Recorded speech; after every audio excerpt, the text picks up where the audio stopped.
उद्धव ठाकरेंनी कोणत्या 5 चुका केलेल्या आहेत?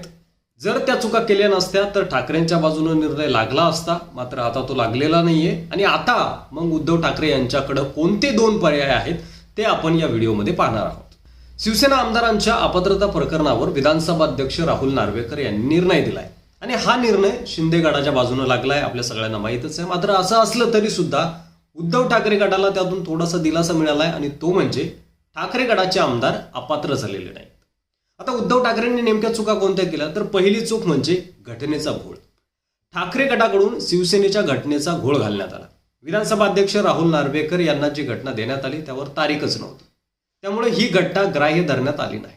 उद्धव ठाकरे यांना पक्षाचं प्रमुख करण्यात आलं होतं. 2018 मध्ये तसा घटनेत बदल करण्यात आला होता, पण हा बदल निवडणूक आयोगाला कळवण्यात आलेला नव्हता. त्यामुळे ही घटना मान्य करण्यात येत नसल्याचं विधानसभा अध्यक्षांनी म्हटलंय.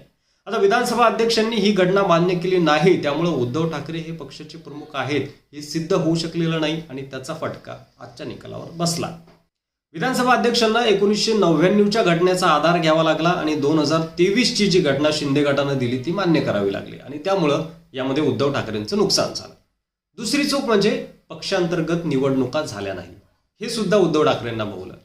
पक्षांतर्गत निवडणुका न घेणं हे सुद्धा उद्धव ठाकरे यांना चांगलंच भोवलं.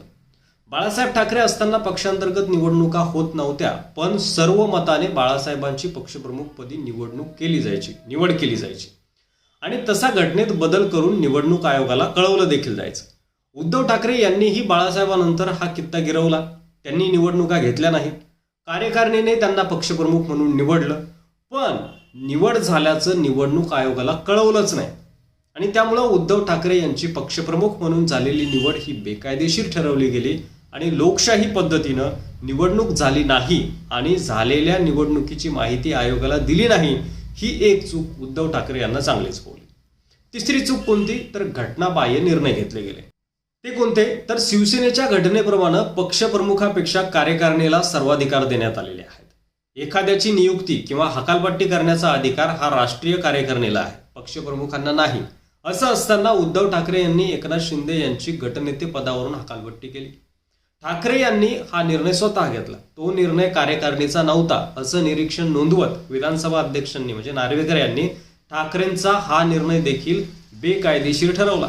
आता कायदेशीर प्रकरण सुरू असताना काही गोष्टी कायदेशीरच दाखवाव्या लागतात आणि उद्धव ठाकरे नेमकं तिथेच कमी पडल्याचं आज पुन्हा एकदा सिद्ध झालंय. आणखी एक चूक कोणती झाली उद्धव ठाकरेकडून की बैठकीत निर्णय घेतले, जसं की एकनाथ शिंदे यांनी पक्षाविरोधात बंड केलं होतं, त्यानंतर उद्धव ठाकरे यांनी पक्षाची बैठक बोलावली होती. या बैठकीला आमदार आणि खासदारही उपस्थित होते. खासदार राहुल शेवाळेही उपस्थित होते.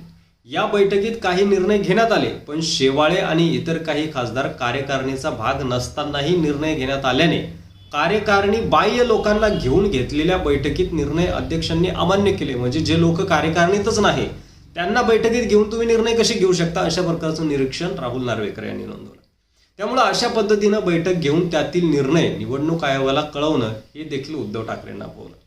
त्यानंतर शेवटची जी चूक उद्धव ठाकरेंनी केली ती म्हणजे फेर तपासणी जेव्हा राहुल नार्वेकर यांनी बोलावली होती तेव्हा त्या फेर तपासणीला उद्धव ठाकरे उपस्थित राहिले नाही, अर्थात त्यांनी दांडी मारली त्या फेर तपासणीच्या सुनावणीला. तो मुद्दा म्हणजे आमदार अपात्रतेच्या सुनावणीला गैरहजर राहणं. उद्धव ठाकरे हे आमदार अपात्रतेच्या सुनावणीवेळी गैरहजर राहिले.